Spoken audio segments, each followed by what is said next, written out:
Welcome to another episode of In the Spotlight. I'm Laurel Starks, your host, and joining me today is Rachel Mirsky. She is a dynamic CDRE and a certified divorce coach who comes to us out of Rochester, New York. I'm going to give you a little insight into Rachel and what all she brings to the table. Rachel has been a realtor, a licensed realtor since 2015. She also got her bachelor's degree in communications and journalism from St. John Fisher University. She became a CDRE in 2024. Prior to that, she was a certified divorce. She was and still is a certified divorce coach and runs her own business under that umbrella. Rachel also is she has served and volunteered with the CASA program, which is the Court Appointed Special Advocates. She was a board member for them for several years, and she is also currently a member of the New York State Council on Divorce Mediation and the Monroe County Bar Association. Rachel, thank you for joining us today. Thank you for having me. It is great to have you. So, Thank you. wow, you have got a lot of divorce experience and exposure. And talk to me a little bit about, your background in real estate. You got into the certified divorce coaching space. Tell us about how all that came together. Sure. Well, it all started with a divorce. I got divorced in 2014 and needed to go back to work. Had three kids who were still in school. So I needed a career that would be flexible enough as a single parent, and found real estate and fell in love with it. And it was the perfect fit for me, and enjoy it immensely. And then divorce coaching, I sort of stumbled on. I didn't know it was a thing. And when I learned about it, I said, that's what I needed when I got divorced, and didn't know that it existed. So once I learned about that, I wanted to learn more and figure out what the role was of a divorce coach. And there were different programs that you could do, and I chose the program that had a certification process and continuing education requirements, and a board of ethics, similar to being a realtor. And my role as a divorce coach is one to help people navigate. I tell people I don't replace anybody in the divorce process. I help people navigate it, because you don't know what you don't know. And you're making decisions that could affect you for the rest of your life. So it's important, friends and family are great for support, but they're not always great for advice, because everybody's divorce is different. Laws change, laws are different in different areas. And so getting advice, you want to make sure you're getting advice from a neutral party who understands the system and can give you advice on an overarching basis, versus someone who only knows the one attorney they used. Wow, absolutely. And I'm sure that it's probably one of those things in hindsight that a lot of people like you say, gosh, I wish I would have had when I was going through my Yes. process, because chances are someone has not gone through, you don't go through a divorce process frequently, right? It's not the Right. sort of thing. Right. What is it they talk about? When you master something, it takes 10,000 hours of mastery. Well, the chances are, Right.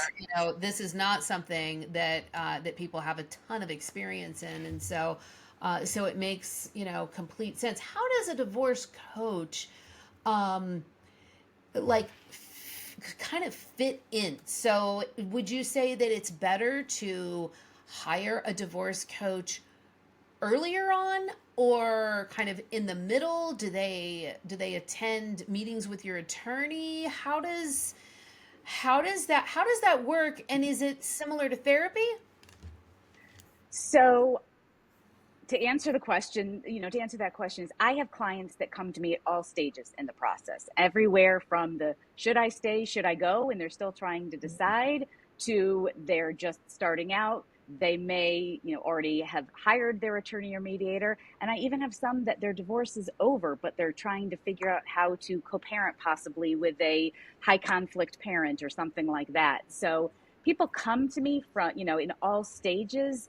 I would say if there was a choice, that the earlier the better, for a couple of reasons. One, I'm unbiased. I'm going to explain to clients the different modalities that there are to get divorced. And I don't have any vested interest if you choose a mediator or an attorney or collaborative law. Doesn't affect me. So I'm going to give you the advice that, if you talk to an attorney, they're going to tell you not to use a mediator. And if you talk to a mediator, they're going to tell you not to use an attorney.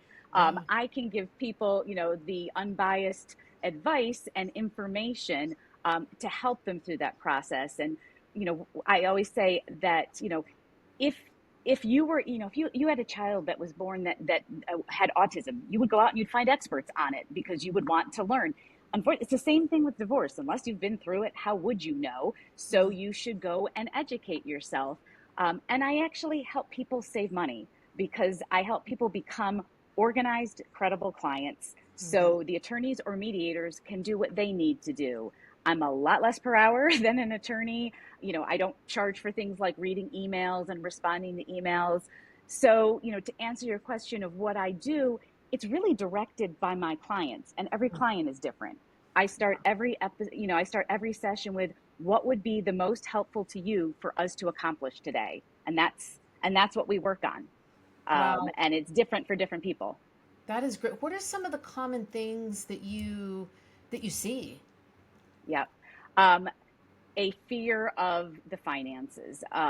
Most of my clients, not all of my clients are women. I do have male clients, but most of them are women. And I would say the majority of them were not the ones that were responsible for the finances in their household. Mm. And there is great fear of not knowing, am I going to be okay? Am I going to have enough money to live? Am I going to be able to keep my house? What am I going to do? And they're embarrassed. They don't want to just go to, their husband's financial planner and be talked down to. They want someone who can explain it to them that understands, because that was me. That before I got divorced, I was married to a CPA. It was divide and conquer. I didn't Yeah. deal with I wasn't a realtor then. I didn't deal with the finances.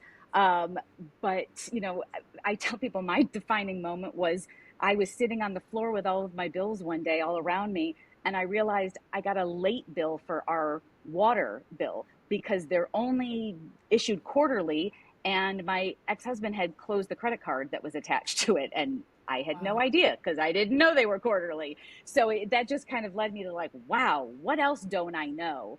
Mhm. So I have a special fondness for folks that are afraid that they can't do it and that they can't be on their own, because I know I'm not a math person either. If I can do it, they can do it. It's just a matter of being able to explain it in ways that they can understand and going at their pace.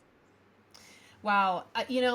Something that I kind of see finances in almost two different buckets. One is what I would almost call the CFO of the finances. That's the person Mm-hmm. who's really in charge of like investing, planning for retirement, making big, sort of those bigger financial, where do we put money, that sort of thing. And then there's Yep. like the bookkeeper, the one who actually pays the bills, writes the checks, pays the Right. bills, that sort of Yep. thing.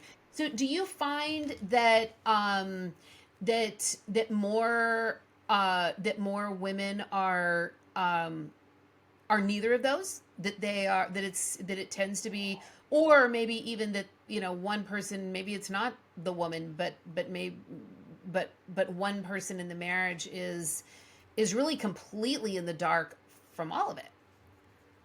It very often, and you're right, it's not only women. Sometimes it's men, and sometimes they're same-sex couples, and it Yeah. usually ends up being that one person handles the finances, the other one doesn't.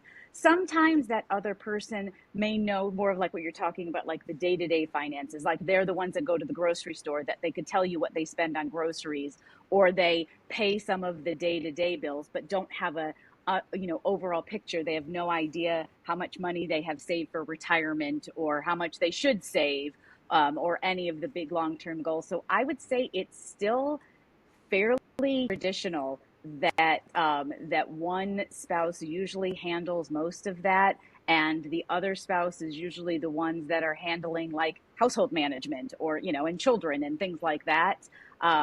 Just because there's a lot of things to do in a family, and you've got to divide and conquer. And I want women to know that Yeah. there's no shame in that.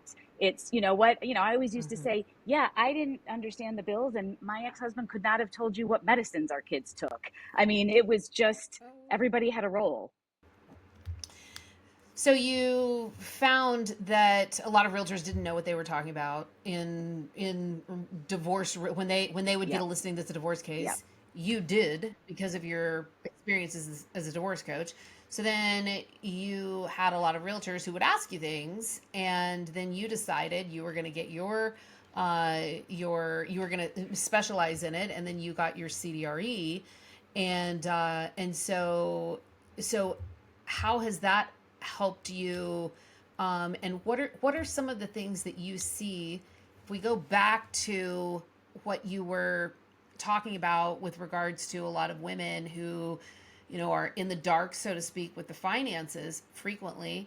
What would you say? How does that come into play within real estate? Do you find that there's also somewhat of a lack of understanding or a disadvantage in as it relates to women I do selling their house in think a that there divorce? is a lot of times women don't, and I hate to make a generality, but there are a lot of times where one spouse doesn't understand the mortgage process and doesn't understand what a buyout would look like, or what that means, or what would they would need to go to. They all say, you know, when you talk to any divorcing couple in the beginning, especially the moms, I want to keep my house. I want to keep my house. That's like the big thing that they can't see past that.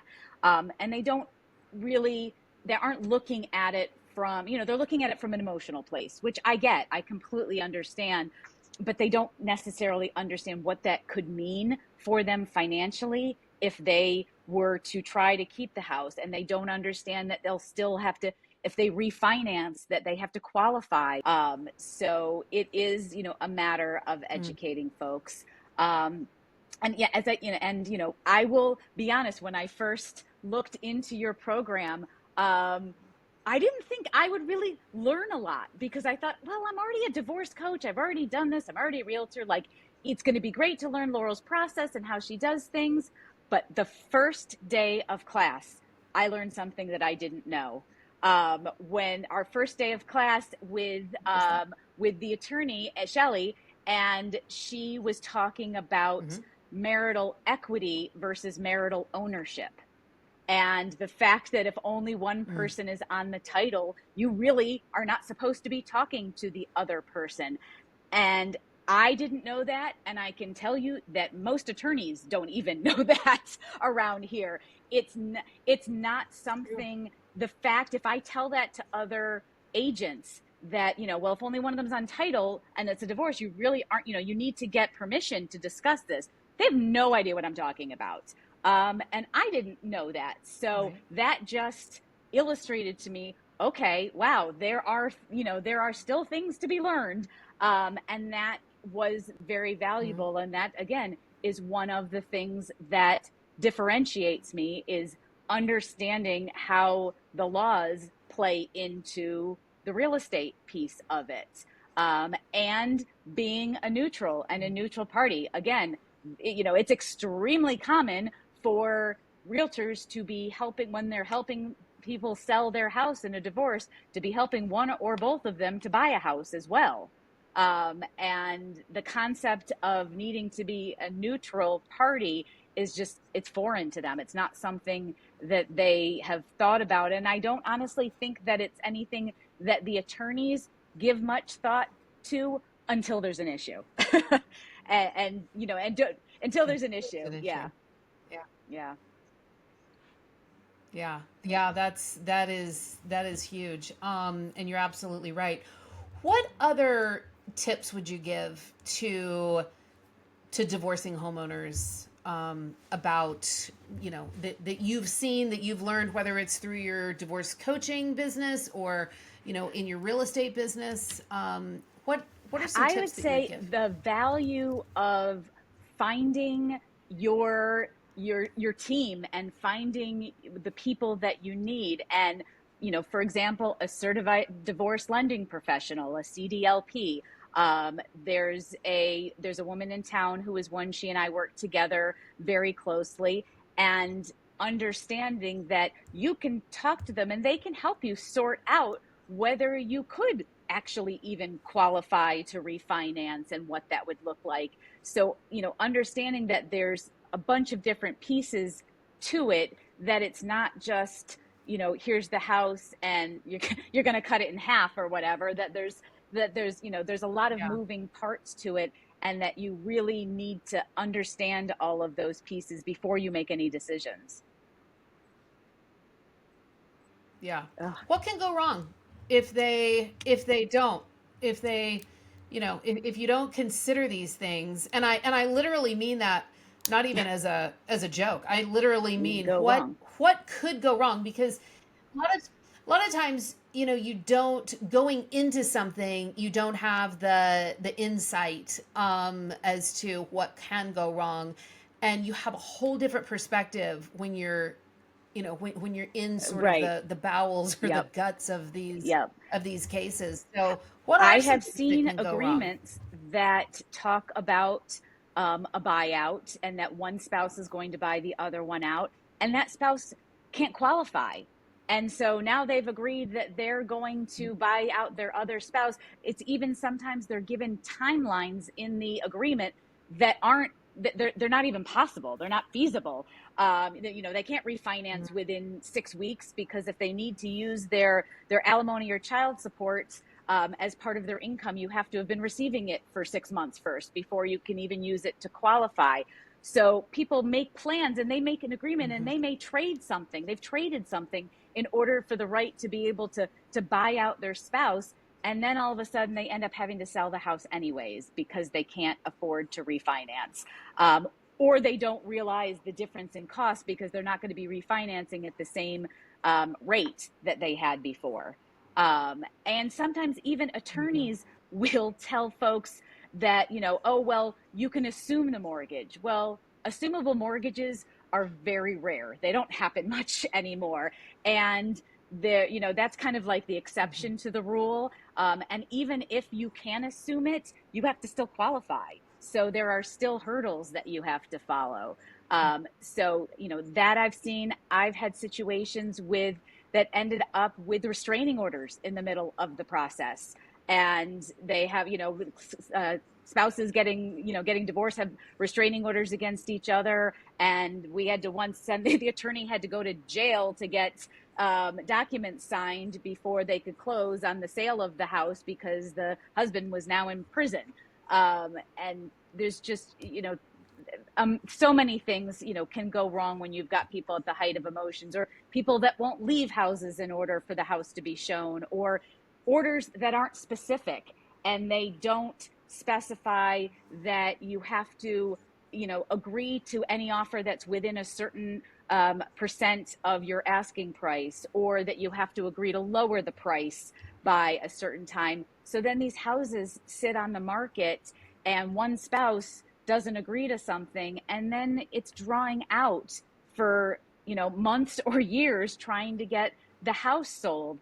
I know of one, actually, a friend of mine in New York City, where the judge mandated that she had to try to sell the house for 6 months without a realtor before she could use a realtor in a divorce. And this is a house that was over $1 million. This is a multi-million-dollar house, and the judge put it in you may not use an attorney, you may not use a realtor until you've tried to sell it for 6 months on your own. I mean, they needed someone to, like, whack that judge upside the head, because of course it didn't sell. And and of course, as realtors, we know to tell, like, a buyer's going to be a little skeptical about a house that's 1.7 million that is a FSBO, for sale by owner. They're going to wonder why. So there's just, that's a whole lack of knowledge about what we do and what the process entails and what's necessary to get the job done. It's the Wild West Yes, out there, it isn't is. it? Absolutely. Yeah. Wow. Wow. Um, what would you say, Rachel, to a realtor who is looking to get into this space? What what advice would you give them? What do you think that they need to hear? That it's not a quick way to make a buck. You'll see in Facebook groups all the time, oh, well, how do I, I want to get more divorce clients and what should I do? And, I'm going to do this or you should do that. And these are people's lives. And this is serious, serious information. And you need to make sure that you're up for it. Because it's not easy. There's a lot of steps to it. And one of the things you said on one of your reported podcasts, I was listening to it as I was driving out to a listing way out in the middle of nowhere, and you were explaining your process and talking about, like, don't skip a step. Like, this is the long game, that you have to recognize that this is not something that's going to happen in a month or two, and just, like, listen to me and follow what I'm saying, and this is your only goal for the first step, and then this is your goal for the second step. So just recognizing that it's a commitment. It's a financial commitment, it's a Yeah. time commitment, and a knowledge commitment. It should be done. To me, I think probably the ones that are the most successful are those that have had some type of personal experience with divorce. Either they've been divorced or they went through a parent or a sibling, just somebody that understands why our role is important, not just that it's another way to sell some houses and make a buck. Yeah, that's huge. That's huge. Well, gosh, well, this Good. has been excellent. You've enlightened me a lot, and thank you for Of spending the course. time with me today, and keep doing the Thank you. work you're doing in up there in But if Rochester, there New are, York. if there is anyone So else in New thank York you. who is interested in becoming a CDRE, I would love for them to talk to me, because I would love to have more of us, because I do agree with you that there should be more of us out there, so that, that everybody handling real estate in divorce is somebody that's qualified. Yeah. Yeah, yeah, Yep. absolutely. So if you're listening and Yep. you're from New York, give us a call. I love it. All All right. right. You're welcome.